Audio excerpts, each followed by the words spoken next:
글을 하나 소개해 드릴까 합니다. 나는 비즈니스 세상에서 성공의 정점에 도달했습니다. 타인의 눈에는 내 인생이 성공의 본보기로 보일 것입니다. 하지만 일터를 떠나서는 내 삶의 즐거움은 거의 없었습니다. 결국 부라는 것은 내게 익숙해져 버린 하나의 사실일 뿐이었습니다. 병이 들어 누워 삶 전체를 회상하는 이 순간에 내가 커다란 자부심을 가졌던 사회적인 안정과 인정과 부는 결국 곧 닥쳐올 죽음 앞에서 희미해지고 아무 의미도 없어져 간다는 것을 깨달았습니다. 지금 순간 우리가 인생의 어느 위치에 있든 시간이 지나면 우리는 삶이란 연극의 커튼이 내려오는 날과 직면할 것입니다. 가족을 매우 귀하게 여기며 사랑하세요. 배우자를 사랑하세요. 친구들을 사랑하세요. 자신 스스로를 잘 대접해 주세요. 타인들을 소중히 여겨주세요. 방금 읽어드린 이 글은 애플의 CEO였던 스티브 잡스의 유언의 일부입니다. 한 시대를 풍미했던 사업가로 그리고 전 세계에 가장 많은 현금을 보유한 기업의 CEO였고, 그가 개발한 스마트폰, 우리 다 지금 손안에 들고 있는 이 스마트폰을 제일 먼저 개발하고 난 이후에 그로 인해서 인류의 생활 양식이 바뀌었다고 할 정도로 어마어마한 영향력을 끼쳤었던 인물이죠. 그의 유언에 그 부의 허상과 그리고 관계의 소중함이라고 하는 지극히 평범한 그 인생의 마지막 55살의 최정함으로 인생을 마감하거든요. 최고의 부를 이렇게 소유했고 누렸던 이었지만 그 마지막 인생의 죽음 앞에서 그의 고백은 다른 어떤 특별한 부가 됐든 명예가 됐든 권력이 됐든 그것을 가졌던 이들이 마지막 자리에서 고백했던 것과 사실 별 다름없는, 지나고 보니 다 헛된 거더라. 마지막에 그러잖아요. 가족을 매우 귀중하게 여기세요. 배우자를 사랑하세요. 자녀를, 친구를, 스스로를 잘 대접해 주세요 라고 하는, 어찌 보면 대단히 평범한 내용이, 하지만 그의 인생의 모든 것이 함축되어져 있는 그의 유언의 내용들을 보면서 여러분들은 어떤 유언을 남기시겠습니까? 우리가 매년 그 연말에 송구영신 예배 전에 그 유언장 쓰는데 그때 여러분들 어떻게 쓰시나요?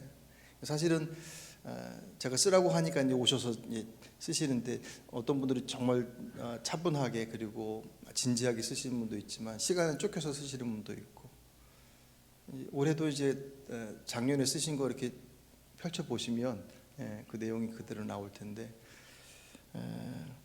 아마 진짜 죽음의 문턱 앞에 있지 않으면 그 유언장의 내용이 제대로 나오기는 쉽지는 않을 것 같아요. 오늘 우리가 읽은 이 신명기 8장, 이 신명기서, 본문을 포함한 신명기서는 약속의 땅인 가나안을 목전에 둔 모세의 유언과도 같은 마지막 설교입니다. 그의 인생이 120년이었어요. 120년의 삶을 살아가는 데 있어서 그는 가나안을 위해서 존재한 사람 인생이었다라고 해도 결코 과언이 아닐 정도로 그의 모든 인생은 약속의 땅으로 향해 있었죠. 그렇죠? 하나님께서 그를 부르셔서 애굽의 왕궁에서 왕자로 40년의 시간을 보내게 하시고, 그리고 그를 최고의 지도자로서의 준비의 과정이었죠. 40세로부터 80세까지 광야의 목동으로서 앞에 40년 동안의 시간은 왕궁에서 왕자로서의 어떤 지도력을 준비했다고 한다면 뒤에 40세부터 80세까지는 살인자의 오명을 쓰고 그리고 목동으로 살아가는 그 시간 동안 그는 광야에서의 익숙한 삶, 앞으로 그가 이스라엘 백성들을 이끌고 가서 살아야 될 40년의 삶을 미리 살게 하시는, 그때는 몰랐죠. 그리고 무엇보다도 모세 개인에게 있어서는 잔뜩 들어가 있는 어깨에 힘이 다 빠지는, 그래서 낮아질 대로 낮아졌던 시간이 바로 그 40년의 시간이었어요. 그리고 나서 이제 80이 다 된 그 노인 모세를 하나님께서 부르셔서 그래서 광야 40년 동안의 시간들을 보내게 하시잖아요. 그 시간은 단순히 모세에게 있어서는 그냥 이스라엘 백성들을 출애굽시켜서 약속의 땅으로 인도하는 안내자로서만이 아니라 그들을 이제 애굽의 노예의 자리에서 하나님의 백성의 수준으로 이렇게 이끌어가는 그 과정 속에서의 중요한 지도자 역할을 감당을 하죠. 근데 그가 그렇게 정작 약속의 땅을 눈앞에다 두고 하나님께서 느보산에서 가자, 저 멀리 보이는 가나안을 봐라, 그렇게만 말씀해 주시고 들어가지 못한다는 말씀을 이미 주셨잖아요. 그리고 나서 들어갈 수 없음을 확인하고 난 다음에 이제 마지막 설교를 하는 거예요. 모세가 어떤 마음이었을까?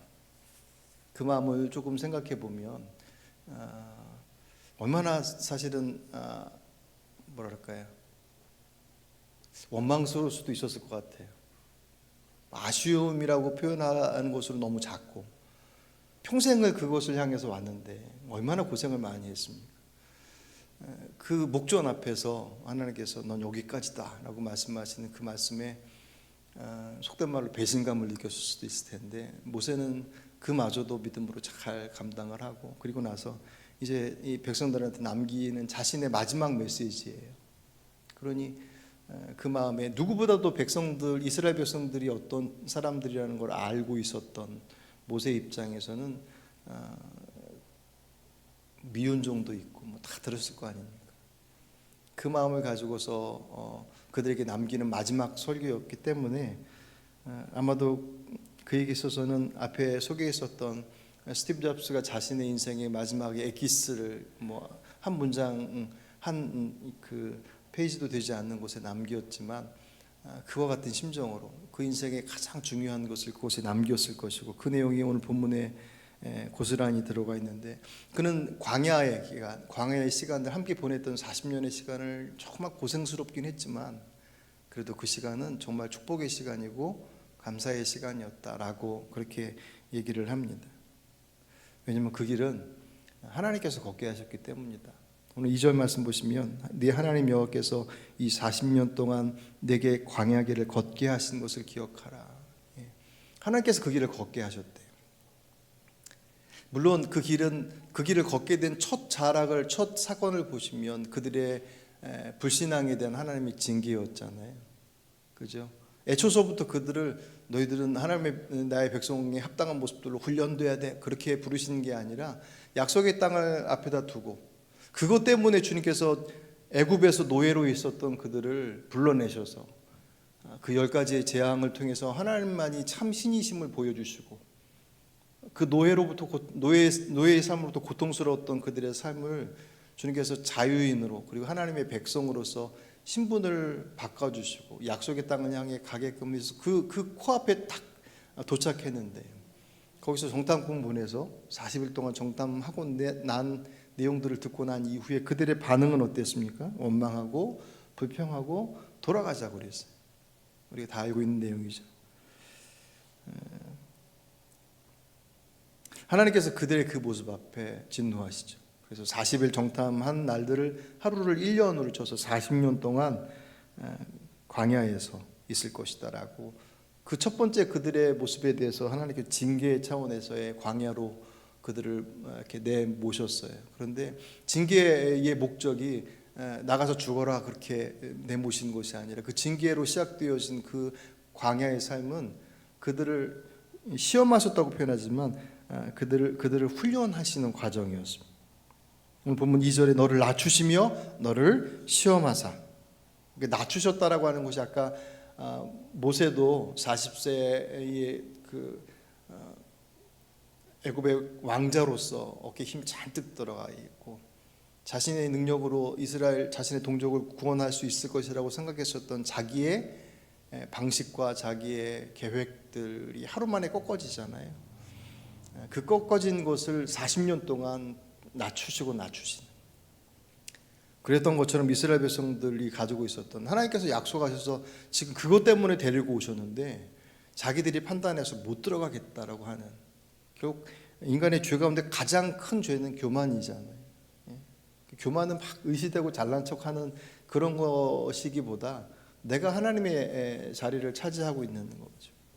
내가 보기에 더 좋고 내가 좋으면 하나님도 거기에 응답해 주셨으면 좋겠어 라고 하는, 내가 주도해 나가는 그것이 교만의 가장 중요한 뿌리가 되니까 이스라엘 백성들이 하나님께서 약속하셔서 데리고 온 그 땅 앞에서 못 들어가겠다고 얘기하는 것은 자기가 하나님의 자리를 차지한 것과 다르지 않죠. 대놓고 내가 하나님보다 낫습니다 그렇게 얘기하는 이는 아무도 없지만 그들의 선택과 행동이 바로 그런 모습이었어요. 주님께서 그들을 낮추셨다고 그랬습니다. 스스로 낮아지는 사람이 어디 있겠습니까? 주님께서 낮추셔요. 환경을 통해서 우리를 낮추십니다. 내 힘에, 내 몸에, 내 생각에 가지고 있었던 그 잔뜩 들어가 있는 힘을 쫙 빼놓으셔요. 그리고 그 쫙 빼놓으시는 그 과정을 통해서 그들을 훈련시키십니다. 광야라고 하는 광야 학교에서 고난 가운데 겸손해지, 먹을 것을 잘 못 먹고 마실 것을 못 마시면서 인간의 한계 상황 가운데 있으면서 자신의 것으로는 아무것도 할 수 없다라고 하는 것을 스스로 인정하게 되는 그 자리. 그 시험은 결국 그들을 시험 봐서 떨어뜨리는 게 아니라 될 때까지. 그래서 이 시험은 사실 시험이라는 단어보다는 훈련이라고 표현하는 게 훨씬 더 적절할 거예요. 80점 커트라인이면 80점 시험 봤는데 안 되면 넌 안 되고 꽈락 뭐 탈락, 그것이 아니라 80점을 계속 맞추는 거예요. 80점이 될 때까지. 그게 하나님께서 이스라엘 백성들을 광야로 내모신 징계로 시작되어졌지만 그들을 버리시는 것이 아니라 그들을 다시금 만들어 가시는 훈련의 과정으로 그들을 세우셔. 그래서 지금 이제 약속의 땅 앞에 서 있어요. 그러면서 모세가 지난 40년의 시간은 너희들에게 축복이었어. 감사해야 돼. 그래서 그런지 하나님께서 믿음의 사람들의 여정들 속에 늘 이 고난의 여정들을 꼭 집어넣으시더라고요. 물론 예수님은 좀 예외이긴 하지만 예수님마저도 사역을 시작하실 그 처음에 40일 동안 광야에서 금식하시면서 준비하시잖아요. 하나님의 아들이신 그분마저도 그 40일의 시간을 통해서 철저히 그분 앞에 서는 법들을 배워가시죠. 예수님께서 뭐가 모자르셔서 그렇겠습니까? 우리 지난 시간들 봤던 열왕기상에서 보였던 엘리야도 마찬가지였었고, 하나님께서 부르셔서 정말 대범하게 아합 왕 앞에서 내가 말하기 이전에, 물론 하나님의 말씀 전달하는 것이지만 비가 오지 않을 것이다, 아니 이슬도 내리지 않을 것이다 라고 선언하고 나서 전면전을 선포하고 난 이후에 하나님께서 그를 슬그머니 데리고 숨기시잖아요. 그리시네가에서 숨어서 지내게 하시고 시돈의 과부, 가난한 과부 집에 가서 얹혀 살게 하시고 3년의 시간들을 그렇게 보내게 하시고 철저하게, 어찌 보면 엘리야는 전면전을 한번 치르면서 정말 능력 있는 하나님의 모습을 짠 하고 보여주고 싶은 마음이었을 텐데 그래서 3년 동안 이렇게 낮추십니다. 물론 그 기간은 이스라엘 백성들을 낮추시는 시간이기도 했었고, 어쨌든 그와 같은 과정들을 다 거치게 하셔서 그 거침의 과정들을 통하여서 그 고난의 어려움의 자리들이 정말 힘들고 어렵지만 그럼에도 불구하고 이 지금 가나안 땅, 약속의 땅을 앞에 둔 그들에게 그 시간은 너에게 있어서 축복의 시간이고 감사의 시간이야. 왜 낮추셨고 왜 훈련시키셨냐면 첫 번째가 하나님과 소통할 수 있는 기회를 그 안에서 제공하기 때문에. 광야는 고난의 자리는 사실 힘들다라고 하는 것과 동반되어지는 것 중에 하나가 고독이에요. 혼자서 이걸 도대체 어떻게 할까? 같이 모여 있지만 인물들을 도대체 어떻게 해야 되는지에 대한 그 홀로서 나 혼자서 그것을 감당할 수 없음에 대한 그 절벽과 같은 문제 앞에서 사실은 힘겨워하죠.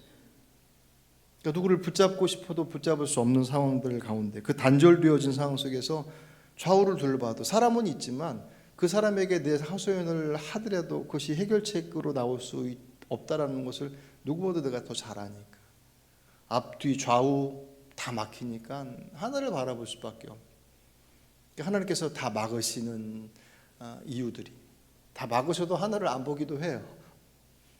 하지만 다 막으시는 이유는 하늘을 보라고 하신 하나님의 사인인 거죠. 목을 꺾어서 하늘을 보라고 이렇게 만들지 않으시고 사방을 막으시고 하늘을 보게끔 하신, 하나님과 소통할 수 있는 게, 그 이전에는 하나님이 아닌 다른 곳을 찾아서 끊임없이 다녔던 우리들의 삶이 그 고난의 여정들을 통해서 하나님을 보는 법을 배우는. 두 번째로는 그 과정을 통해서 그 문제가 되어지는 그 고통과 아픔의 자락들이 하나님을 더 깊이 경험하는 체험의 자리가 되더라는 거죠. 오늘 3절을 보시면 너를 낮추시며 너를 줄이게 하시며 또 너도 알지 못하면 내 조상도 알지 못하던 만나를 내게 먹이신 것은, 주님께서 그를 낮추시고 줄이게 하셨어요. 이 줄이게 하셨다는 게 단지 그냥 경제적인 것만이 아니라 우리의 정서적인, 영적인, 정신적인 거 다 포함되어져 있겠죠. 그래서 아무것도 남지 않아 있는 그 정말 힘겨운 자리들 속에서 주님께서 그에게 특별한 공급을 하신, 말씀드렸던 것처럼 너도 알지 못하면 내 조상도 알지 못했던 만나를 내게 먹이신 것은, 4절에 40년 동안에 내 의복이 헤어지지 아니하였고 내 발이 부르지 아니하였느니라. 광야에 나가지 않았으면 그들이 거기서 경험할 수도 없었던 일들이에요. 이것 때문에 죽겠다고 싶었는데 그 죽겠다고 싶은 그 현장 속에서 하나님께서 내게 그렇게 말씀하시고 내 삶을 그렇게 인도하시는 것을 다른 사람은 몰라도 나는 알게 돼요. 우리가 개인적인 체험이나 간증의 고백들이 다 그런 내용들이잖아요. 그것 때문에 못 살겠다고 생각했는데, 그것 때문에 딱 죽겠다고 생각됐는데, 그 순간이, 그 상황이, 그 사람이 내게 있어서 하나님 살아계시는구나 라고 하는 것을 경험하는 바로 그 현장이 되더란 말이죠. 그러니 그 고난의 자리들이 하나님 앞에 감사의 고백으로 나올 수 있는 자리가 되었습니다. 신앙생활 하면서도 상처가 많은 이유는 그 상처의 아픔의 현장들 속에서 하나님께서 공급하시고 하나님께서 일하신다라고 하는 것에 대한 경험들이 없을 때 사실은 그 상처가 그대로 남게 되죠. 아픈 곳으로 남으니까. 아픔의 자리 속에서 하나님께서 이렇게 만지시는구나 라고 하는 것을 경험할 때 그 자리가 개인적으로는 대단히 놀라운 은혜의 자리가 되는데, 그 경험이 없으니까 그냥 아픔으로만 남는. 하나님께서 누구는 치료해 주시고 누구는 안 해주시냐 할 때 결코 차별하지 않으시죠. 그 고난의 자리 속에서 어떻게 반응하느냐가 그 고난이 고난으로 머무르냐 아니면 하나님을 경험하는 자리가 되느냐를 결정하는 되게 중요한 시작점이 되더라는 거죠. 사실 고난의 문제는 그렇게 간단하게 얘기할 수 없는 문제이죠. 그럼에도 불구하고 성경의 원리는 그 고난의 자리가 그 하나님 앞에, 그러니까 할 수 없다라고 판단될 때 고민되는 것이고 걱정되는 거, 근심되는 거잖아요. 그러니까 해결하려고 이 사람 저 사람 사방팔방 다니는 것인데, 오늘 주님께서는 그 사방팔방을 막아 놓으셨다는 거예요. 그럼 하늘 보라는 것이고, 그리고 세 번째 그 자리 속에서 하나님만을 의지하는 법을 배우고, 오늘 3절 말씀 같이 한번 보실까요? 3절 같이 읽습니다. 너를 낮추시며 너를 줄이게 하시며 또 너도 알지 못하며 내 조상들도 알지 못하던 만나를 내게 먹이신 것은 사람이 떡으로만 사는 것이 아니요 오직 여호와의 입에서 나오는 모든 말씀으로 사는 줄을 내가 알게 하려 하심이라. 아멘. 그들에게 줄이게 하시고 그리고 낮추시고 줄이게 하심으로 인하여서 그들이 그 전에 자신의 조상들도 몰랐던 만나를 그들에게 주신 이유는 사람이 떡으로만 사는 것이 아니라, 떡도 필요하지만 떡만 갖고 살 수 없다. 이 떡으로만이라고 하는 것은 결국 자기의 방식과 자기의 계획과 자기의 것들이죠. 그동안 누적되어 왔었던 나의 경험 속에서 이럴 땐 이렇게 하는 거야 라고 생각됐던 이 땅에서 모든 방법들, 그게 다 잘못됐다거나 문제가 있다는 게 아니라 그것만으로는 할 수 없다. 그러니 그 장벽에 이렇게 닫혔을 때 하늘을 바라보는 것을 배우는 것뿐만 아니라 그 하늘을 바라보는 것을 통해서 그분만을 의지하는 법을 배워가는, 바로 그 자리가 우리들의 고난의 자리, 하나님께서 그 고난을 허락하신 이유, 주님께서 그렇게 사랑하시는 자녀들에게, 그게 저와 여러분들이 맞닥뜨리고 있는 고민의 현장들 아니겠습니까?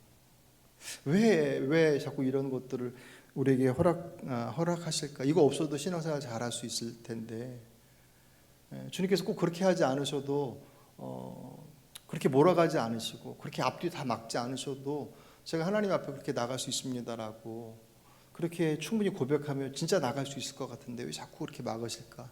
그건 잘 모르죠. 주님께서 어떻게 하시냐. 하지만 분명한 것은 모세가 사랑하는 동족들을 마지막 이제 유언과 같은 말씀을 남기면서 고생하며 살았던 40년의 시간이 결코 고생이 아니야. 그 시간은 축복이고 감사의 시간이야. 왜냐하면 그것 때문에 너희들이 하나님과 소통할 수 있는 길을 트게 됐고, 그것을 통해서 하나님만을 의지할 수 있는 법을 배워가니 그 고민의 자리가 진짜 살아계신 하나님을 저 애굽에서 10가지의 재앙을 통해서 봤던, 그래서 저 멀리 있었던 그 하나님의 모습이 그들의 삶의 현장으로 확 들어오셨더라는 거죠. 이걸 거꾸로 얘기하면 우리의 삶 가운데 고난의 자리가 축복이 되려면 결국 주님께서 그들을 그 광야로 내모셨을 때의 목적이 그분과 소통하는 법을 알게 하시기 위해서, 다른 데 쫓아다니지 말고 그분 앞에 서야 돼 라고 하는 것을 알게 하시기 위해서 앞뒤 좌우를 다 막으시는 하나님의 섭리하심과 계획하심, 그 자녀의 아픔을 보시면서도 결코 능력이 없어서도, 그리고 사랑이 없어서도, 그리고 관심이 없어서도가 아니라 그 자리가 주님을 바라봐야만 하는 자리이기 때문에, 그리고 그 바라봄을 통하여서 한 번으로 끝나는 것이 아니라 그분을 의지하는 법을 배워가는 그 시간이 우리를 그 고난의 자리로 몰아가시는 하나님의 진심이더라는 거죠. 그게 내 잘못으로 들어갔던 자리일 수도 있고, 혹은 내 잘못이 아닌 하나님이 다른 특별한 목적을 통해서 우리를 그대로 훈련의 자리로 부르신 자리일 수도 있어요. 그건 다 다르니까 모르죠. 그때 잊어버리지 말아야 될 것은 그분을 바라보는, 그분을 어디서 보겠습니까? 주의 말씀을 통해서 오늘 이 시간, 이 저녁에 기도의 자리가 그분 앞에 우리의 수많은 방법들을 n분의 1을 해서 하나님께로 나가는 것이 아니라, 그것이 내 어떤 것보다도 가장 중요한, 가장 우선되어지는 그 고백이 우리 안에서 이루어질 때 그 고난의 이유들이 왜 그 자리를 허락하셨는지 그제야 고백되더라고요. 이스라엘 백성들도 그 고통의 자리 속에서 그거 알았겠습니까? 알았으면 원망하지 않았죠. 계속 불평하고 원망하고 도대체 왜 그러냐고,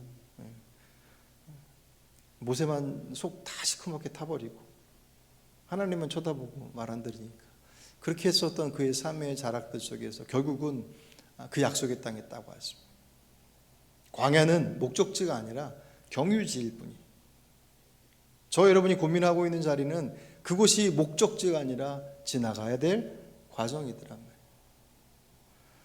어떻게 인도하실지는 잘 모르죠.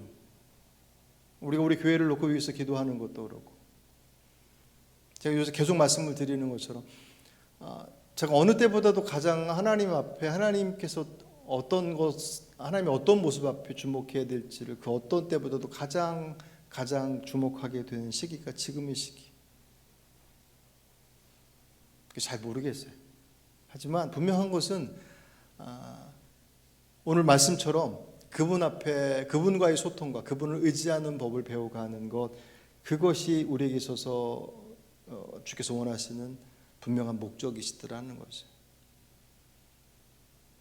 오늘 여러분 그 자리에 계시다고 한다면 다른 소통의 창구를 찾아다니느라 시간을 허비하지 말고 그분 앞에 그 소통의 창구를 분명하게 붙잡으시기를 바랍니다. 이 시간 오신 분들은 그 창구를 잡으신 분들이겠죠. 하지만 그것이 내가 원하는 방식과 원하는 기간과 내용만큼이라고 하는 제한을 내 스스로 안에서 일단 다 내려놓으셔야 됩니다.